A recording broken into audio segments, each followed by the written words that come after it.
Hello and welcome back, my incredible AP Insight family. Abby Phillip here. The situation in the Arabian Sea and surrounding waters has exploded into open confrontation, with explosive accusations flying from both sides in what could be one of the most dangerous naval standoffs in recent memory. Iran's Revolutionary Guard is shouting from the rooftops that they've landed a devastating hit on America's premier aircraft carrier, the USS Abraham Lincoln, and forced it to turn tail and run. Tehran is framing this as a decisive blow in their ongoing fight against U.S. presence in the region, but Washington isn't having it. U.S. military officials are flat out rejecting every word of the Iranian story, insisting the carrier is untouched, fully mission capable, and still dominating the theater as part of a massive ongoing campaign. They're even pointing to fresh evidence, photos, flight operations continuing without interruption, and pointed denials that call the claims outright false. Let's break this down aggressively, because the stakes here are enormous. One side claims a knockout punch against the world's most powerful navy. The other says nothing of the kind happened and instead describes their own forces responding forcefully to an Iranian provocation. Who's bluffing? And how close are we to this turning into something irreversible? Iran's version is aggressive and unapologetic. The IRGC Navy put out a formal announcement declaring they executed a high-precision strike using a combination of advanced ballistic missiles and swarms of drones. They pinpointed the location, roughly 340 kilometers off Iran's maritime boundaries, right in the Sea of Oman. According to their account, multiple warheads found their mark on the Lincoln, inflicting severe structural and operational damage. They say the carrier was crippled, unable to launch aircraft effectively, vulnerable, and compelled to withdraw toward safer waters, possibly all the way back toward the U.S. homeland.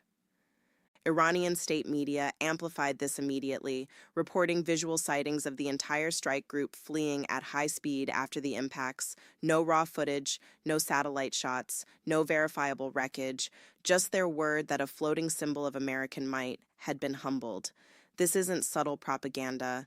Tehran is using this to rally support, Project Invincibility, and signal that no U.S. asset is out of reach, even one protected by layers of destroyers, fighter jets, and electronic defenses. They're tying it explicitly to broader retaliatory phases in their conflict with the U.S. and allies, positioning it as proof that aggression will be met with overwhelming force. Now contrast that with what the Pentagon and Central Command are laying out. U.S. spokespeople have dismissed the Iranian narrative as fabrication from the start. They describe events unfolding very differently. An Iranian naval vessel, likely a fast attack boat or similar, closed in dangerously on the Abraham Lincoln's carrier strike group earlier this week. Too close. Defying repeated warnings and standard rules of engagement in international waters. The American response was swift and graduated. A nearby U.S. destroyer or cruiser first engaged with its primary deck gun, the reliable Mark 45 5-inch cannon, a weapon that's been standard on American surface combatants for decades, capable of rapid, accurate fire against surface threats. Several rounds were sent toward the approaching vessel. Sources indicate those initial shots did not strike home, perhaps intentional near misses to deter, perhaps simply misses amid high seas maneuvering. But the Iranians didn't back down fast enough. That's when the carrier group escalated. An armed helicopter, most likely an MH-60R Seahawk or similar rotary wing asset from the carrier's air wing, lifted off armed with Hellfire missiles. These are laser-guided, proven anti-ship and anti-armor weapons with pinpoint accuracy. 2 Hellfires were fired, both reportedly connected, hitting the Iranian boat squarely.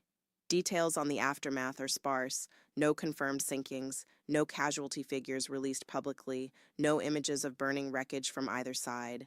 The vessel's fate and crew status remain shrouded. Through it all, the USS Abraham Lincoln itself, untouched. Central Command reinforced this with immediate social media posts, clear recent photographs of the carrier steaming ahead, flight deck active with aircraft cycling through launches and recoveries, escorts in tight formation. The caption was direct. The Abraham Lincoln Carrier Strike Group is still fully supporting its assigned mission, named Operation Epic Fury, and continuing to project decisive naval power across the region. No damage acknowledged, no retreat ordered, just steady, uninterrupted operations against Iranian targets. To understand why this claim lands like a bombshell, consider what the Lincoln represents. Commissioned in 1989, it's the fifth in the legendary Nimitz-class line, nuclear-powered giants designed for global dominance. Over 1,000 feet long, displacing more than 100,000 tons fully loaded, propelled by twin A4W reactors that deliver around 260,000 horsepower and allow unlimited range for more than 20 years without refueling. It carries up to 90 aircraft, FA-18 Super Hornets for strike missions, EA-18G Growlers for electronic attack, E-2 Hawkeyes for surveillance, helicopters for every role from anti-submarine to search and rescue. It's essentially a sovereign airfield that can generate hundreds of combat sorties without relying on foreign bases. Currently, it's the flagship for Carrier Strike Group 3, screened by Arleigh Burke-class guided missile destroyers like USS Spruance and USS Michael Murphy, platforms loaded with Tomahawk cruise missiles, SM-6 interceptors, advanced sonar, and helicopter detachments. The U.S. has doubled down in the theater by deploying a second supercarrier, the USS Gerald R. Ford, in the Red Sea. The Ford, newer, with electromagnetic catapults and other cutting-edge systems, recently dealt with an onboard fire that injured 2 sailors. Non-life-threatening, treated quickly, ship remained fully operational. Both carriers are integral to the broader pressure campaign against Iran. This isn't the first brush with danger. Prior incidents include an Iranian Shahed drone closing aggressively on the Lincoln, only to be downed by U.S. fighters. Since tensions boiled over into active conflict, American forces claim to have neutralized or destroyed more than 90 Iranian naval platforms, small boats, larger ships, entire classes in some cases. Yet Iran keeps pushing, probing, approaching, testing boundaries. The latest episode fits that pattern, except now both capitals are spinning wildly divergent tales. Why the massive discrepancy? Iran has clear motives to declare victory, boost morale at home, intimidate regionally, portray the U.S. as vulnerable despite overwhelming hardware. Washington has equal incentive to project unbreakable strength, deter further attacks, reassure allies, maintain operational tempo without admitting weakness. No independent evidence has emerged to bridge the gap. No leaked drone footage, no commercial satellite confirmation of damage or retreat, no neutral observers in those contested waters. The silence from some official U.S. channels when pressed, no further comment, only fuels suspicion and tension. With 2 carrier strike groups on station, constant air superiority, and Iran's remaining assets still willing to close distances, the room for error is microscopic.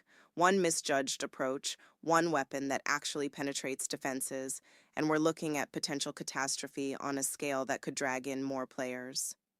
This clash is the latest flashpoint in a string of high-risk encounters amid a wider war. Iran probes. America responds with overwhelming but measured force. Tehran claims triumph. Washington calls it lies and keeps striking. Neither is de-escalating.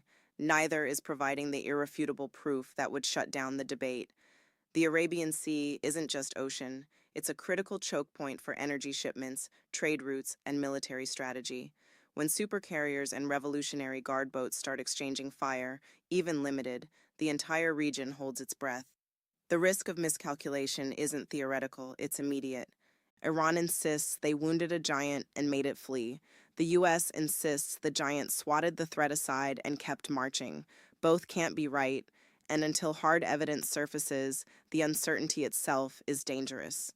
Watch these waters closely, because every unanswered question here carries the potential to ignite something far bigger.